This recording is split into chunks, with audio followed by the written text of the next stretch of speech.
dia, tudo bem com vocês? Eu sou a professora Cíntia, professora mestre em matemática, e é um prazer estar aqui novamente com vocês. Quero pedir que deem um like se vocês gostarem da aula, se inscrevam no canal, ativem o sininho de notificações, compartilhem o vídeo e me sigam no Instagram profissional, Prof. Cíntia. Vai ser um prazer encontrar vocês lá. Aparece na descrição do vídeo. Isso. Bom, a gente vai falar um pouquinho de geometria plana, e hoje é a introdução, tá? Muitos alunos têm dificuldade com geometria e eu pude observar que o PET do 9º ano traz geometria. Então, para a gente conseguir acompanhar, achei melhor a gente começar do começo, certo? Nada melhor, né?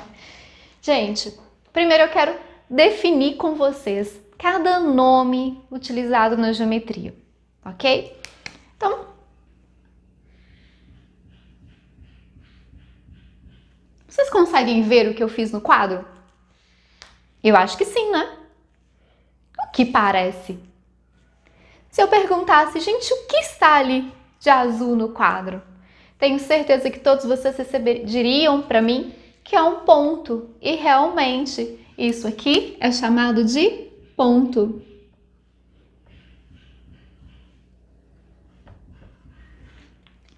Bom, o ponto, na geometria, ele recebe nome, mas ele não vai ser chamado de Cíntia, de João, de Paulo. O nome do ponto é dado por uma letra maiúscula do nosso alfabeto, tá? Então, geralmente, nós começamos com as primeiras letras do alfabeto, mas isso é hábito, então não quer dizer que todo ponto comece com a letra A. Eu, geralmente, nomeio com o início do alfabeto, mas apareceu um ponto, ele vai ter um nome e vai ser uma letra maiúscula do nosso alfabeto, certo? Beleza, então. Agora eu quero passar para vocês algumas definições em relação à reta. Gente, olha que interessante. Eu coloquei 3 linhas no quadro. E eu não sei se deu para perceber, mas uma tem setinha para os dois lados. A do meio, ela tá com setinha para um lado só, mas ela começa num ponto. E a última tem setinha para os dois lados, mas tem 2 pontos representados nessas linhas. Bom, vamos entender o que elas são? Essa primeira situação, como ela é contínua, ela vai para o infinito, tanto para a minha esquerda quanto para a minha direita, ela recebe o nome de reta. E ela também, né, as retas, né, é classificado como reta, mas elas também têm nomes específicos. Nós somos seres humanos, mas cada um tem um nome. A reta também. E o nome da reta é dado por uma letra minúscula do nosso alfabeto. Então, essa reta aqui eu vou chamar de reta R, ok? Essa situação aqui, ela tem uma origem, ela tem um começo, ela não tá com a seta para os dois lados, então ela não vai para o infinito para a esquerda e para a direita, ela segue para o infinito para um lado só. No caso do desenho, tá para nossa direita, mas poderia ser para nossa esquerda, para cima, para baixo, vai depender da posição dela. Nessa situação, nós temos o que nós chamamos de semirreta. Semirreta, por quê? Ela tem um começo, ela tem uma origem. Eu costumo brincar com os meus alunos e falo que isso aqui é o que todo namorado deveria dizer para a namorada ou que a namorada deveria dizer para o namorado.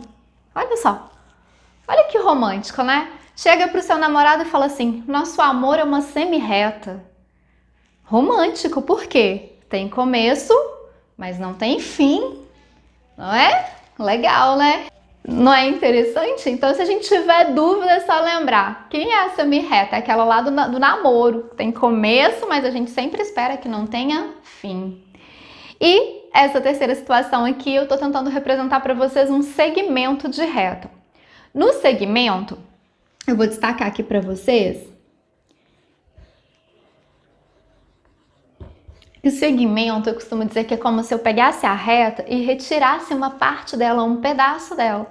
Então, o segmento ele vai ser definido por 2 pontos. Então, ele tem um começo e ele também tem um fim. É o que acontece com muitos namoros, mas não é o que a gente deseja quando a gente começa a namorar, né? Mas o segmento, ele começa num ponto e ele termina em outro ponto. E ele também tem nome, só que o nome do segmento, ele é dado pelas extremidades, pelos pontos que limitam esse segmento, e ele vem com um tracinho aqui em cima, certo? A minha semi-reta aqui, eu posso colocar uma letrinha nela também para terminar, tá? E se eu quiser, Cíntia, mas como eu vou diferenciar a reta da semi-reta? Se eu quiser falar de reta R, ou eu escrevo reta R, ou eu coloco a setinha aqui para os dois lados em cima do Rzinho. E aqui, se eu quiser falar de semi-reta, eu vou colocar a setinha para um lado só em cima do Rzinho. Ou eu vou escrever semi-reta, certo? E aí tem uma outra coisa, né, que eu não comentei ainda, que também está na nossa base da geometria, que é nessa situação aqui.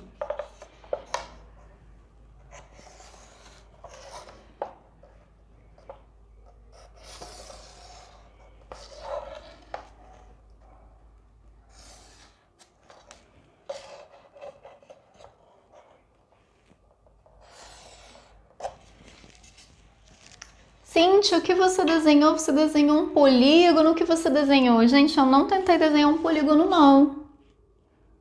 Eu estou desenhando aqui um plano, né?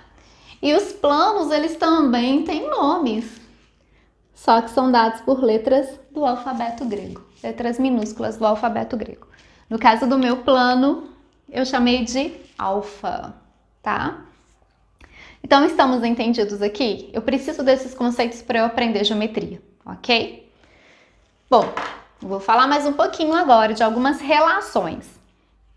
Gente, uma reta, ela vai ter infinitos pontos, ela passa por infinitos pontos, tá? Mas duas retas, elas conseguem passar ao mesmo tempo por um único ponto, ok? Vamos prestar atenção em relação, vamos fazer as comparações em relação às retas? Vamos estudar essas retas? Galerinha, então, posições relativas entre retas. Isso é importante, a gente vai estudar essas posições, tá? Nós trabalhamos muito, principalmente com retas paralelas e retas transversais. Desculpa, retas perpendiculares. Transversais também, mas a gente, depois pra frente eu explico pra vocês. Então, olha, o que são retas paralelas, né? São retas que elas não se encontram, elas não têm nenhum ponto em comum e elas nunca terão. Cíntia, mas elas vão para o infinito? Como eu sei que elas não vão ter ponto comum? Se a gente observar, a distância que nós temos aqui, ela é sempre mantida. Não há uma aproximação das retas. Então, eu posso prolongar essas retas para o lado que eu quiser, que elas não vão se encontrar, porque elas mantêm. Querem um exemplo diário? As linhas do nosso caderno, né, são retas paralelas, seriam exemplos de retas paralelas. As ripas que dão acabamento nesse quadro, horizontais, são retas paralelas. As verticais são retas paralelas, né, elas são paralelas entre si.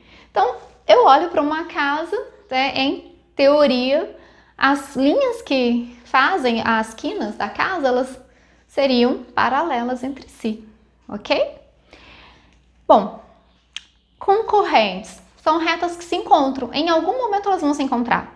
E elas podem já terem esse ponto de encontro aqui, que é único, tá, gente? Duas retas, elas não podem se encontrar em mais do que um ponto, tá?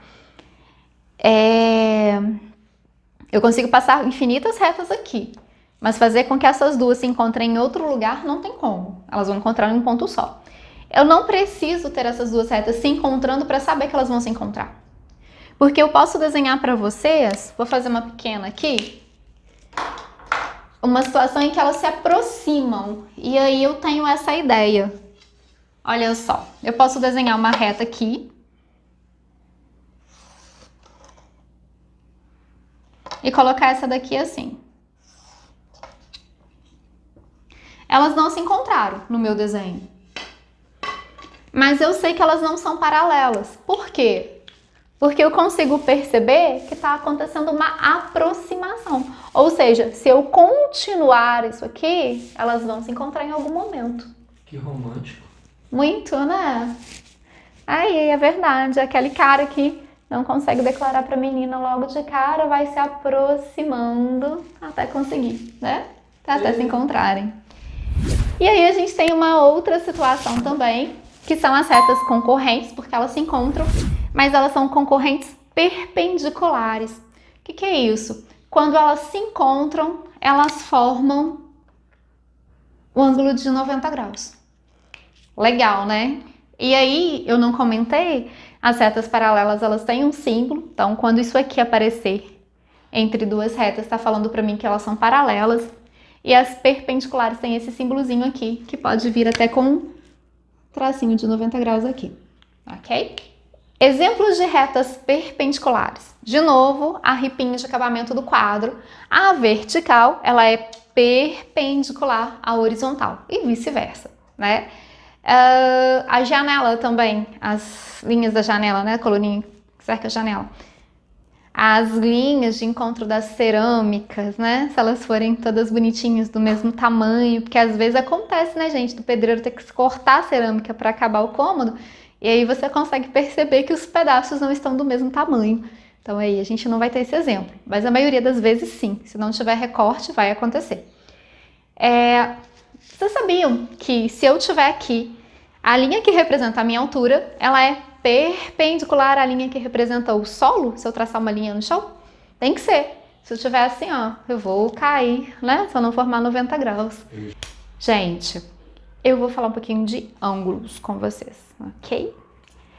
Aí é o seguinte, toda vez que eu tenho duas retas que são concorrentes, ou seja, se encontram em algum lugar no plano, deixa eu fazer um desenho aqui.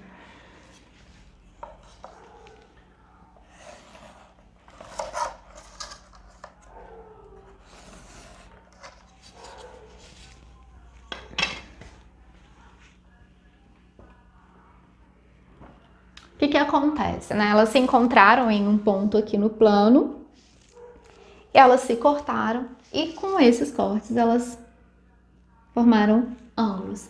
No caso do desenho todo aqui, são 4 ângulos, mas como eu quero dar definição, eu vou apagar o restante das retas. Vou trabalhar só com isso aqui, ó.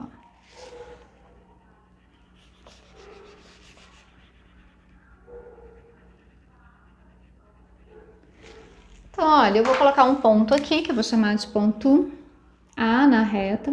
Aqui o ponto O, que vai ser o centro, e aqui um ponto B. Então, eu posso falar que eu tenho aqui o ângulo AOB. Ou...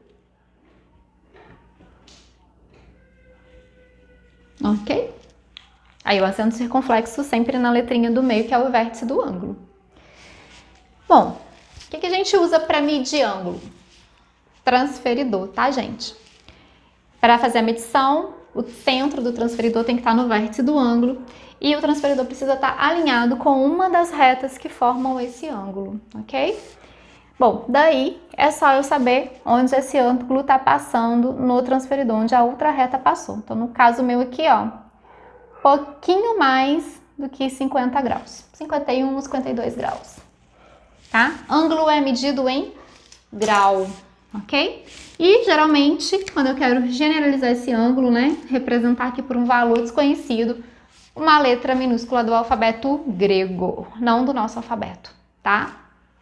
Por sinal, alunos, aquilo ali não é um 2. Não é um 2, nem é um é deitado que cansou, tá bom? Chamar alfa, ok? E o meu alfa, ele é meio tortinho assim mesmo. Seu alfa é um 2. Não, não é o 2, é alfa. Gente, eu utilizo o ângulo no meu dia a dia quando eu mudo de direção, né? E aí eu tenho alguns ângulos que recebem nomes especiais, eu vou comentar sobre eles aqui, vou falar de bissetriz e a gente encerra esse resuminho, tá bom? Bom, quando o ângulo, ele tem essa abertura aqui, ó, se encontra aqui, que lembra, vocês lembram falar assim, nossa, esse objeto é muito pontiagudo, é perigoso, a pontinha é muito aguda? A gente tem o ângulo agudo. O que são ângulos agudos?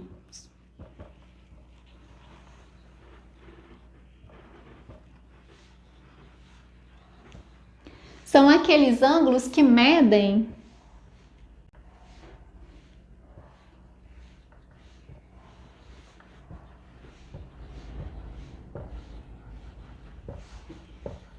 menos do que 90 graus. E aí a gente tem o ângulo que é chamado de ângulo reto. Esse ângulo reto ele está presente em tudo que eu olho, todas as construções praticamente que eu vejo, né?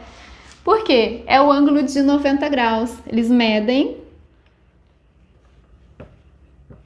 90 graus. Então, esse ângulo reto, quando eu represento ele, vamos supor que eu tenha um desenho aqui. Eu quero deixar claro que o ângulo é reto, eu vou fazer esse símbolo aqui, ó.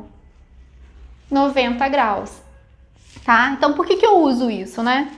Todas as minhas construções, se elas não estiverem caindo, forem representadas por linhas retas, né, como a gente falou, as quinas das nossas casas, elas vão formar ângulos de 90 graus com o chão da casa. Né? Um poste na rua, se eu imaginar uma linha que passa no centro desse poste, ela vai formar 90 graus com o chão. A gente, né, a linha da nossa altura com a linha do solo, 90 graus, certo? E aí a gente tem os ângulos também que são chamados de ângulos obtusos. Olha que nome bonitinho. Quem são esses ângulos, né? Eles medem mais do que 90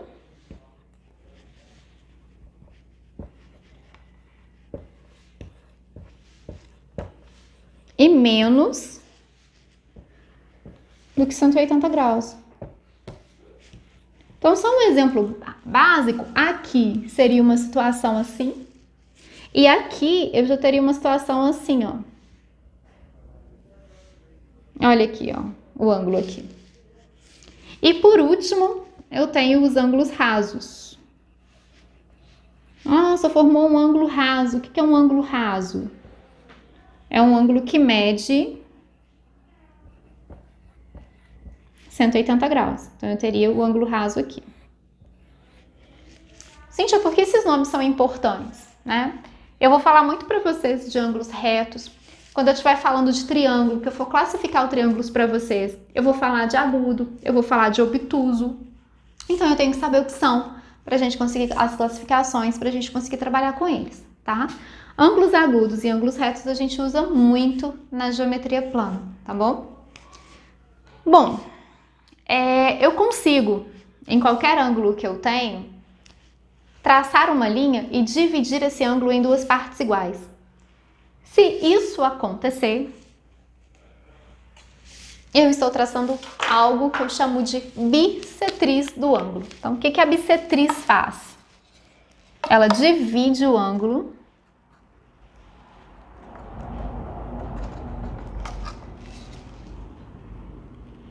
em duas partes que têm a mesma medida, tá? Então, essa linha azul aqui seria a bissetriz. A bissetriz do ângulo alfa, ok? Ela dividiu o alfa em duas partes iguais, certo? Gente, uma coisa interessante, eu tô falando que eu não comentei, é que o ângulo é medido em graus, tá? Mas vamos supor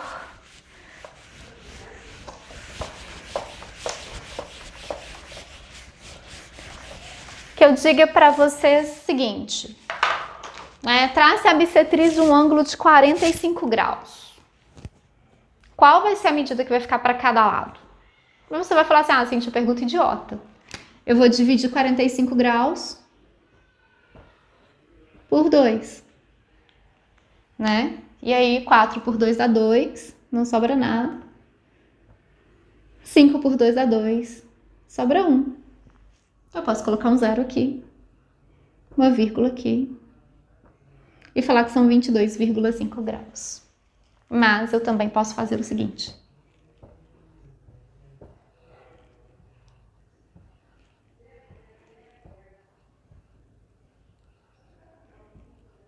Sobrou 1 grau, certo?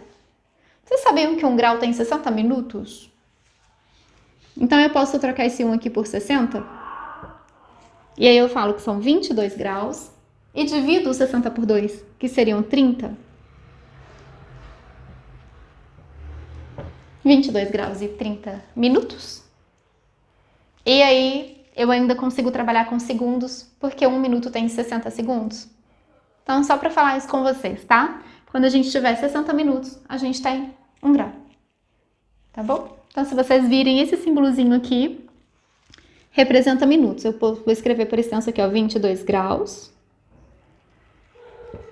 e 30 minutos. Certo? Ah, mas o que grau tem a ver com hora? O relógio, mesmo que ele tenha um outro, né, formato, mas ele segue esse princípio aqui, ó. Não é isso? Não tá circular, tá? Mas deveria ser um círculo aqui. Certo? Uma circunferência aqui. Tá. Isso aqui é o nosso relógio.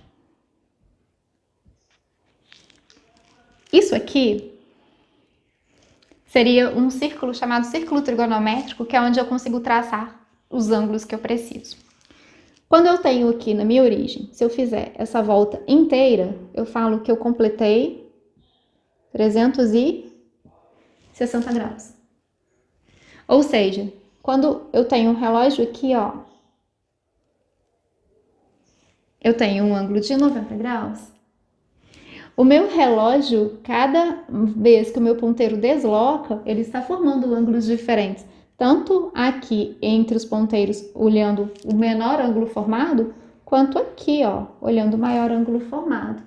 Então, meu círculo, ele se assemelha ao desenho de um relógio. Só que enquanto o meu relógio, ele desloca, né, o meu ponteiro desloca 60 minutos, no meu círculo, a gente consegue um deslocamento de 360 graus. Ok? Mais ou menos, né, gente? Aprofundar, entender essa relação aqui, ensino médio. Aqui hoje a gente está tendo só uma noçãozinha básica, tá? Lá no ensino médio vocês vão conseguir aprender a estudar isso aqui, entender direitinho esse funcionamento, tanto do relógio quanto do círculo, tá? Eu não quero aprofundar muito aqui porque a gente está na matemática para educação básica, tá bom? E hoje foi uma pincelada em cima de geometria.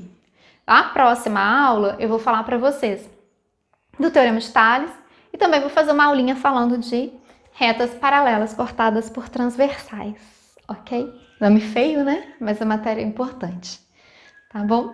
Vejo vocês em breve, espero que vocês tenham gostado da aula, né? Se tiverem gostado, não esqueçam de dar o like de vocês, compartilharem o vídeo. Se não forem inscritos no canal, inscrevam. Me sigam no Instagram profissional, Prof. Cíntia. E continuo pedindo, né, para vocês irem lá no canal do professor Marcos também. Matemática e português estão sempre de mãos dadas.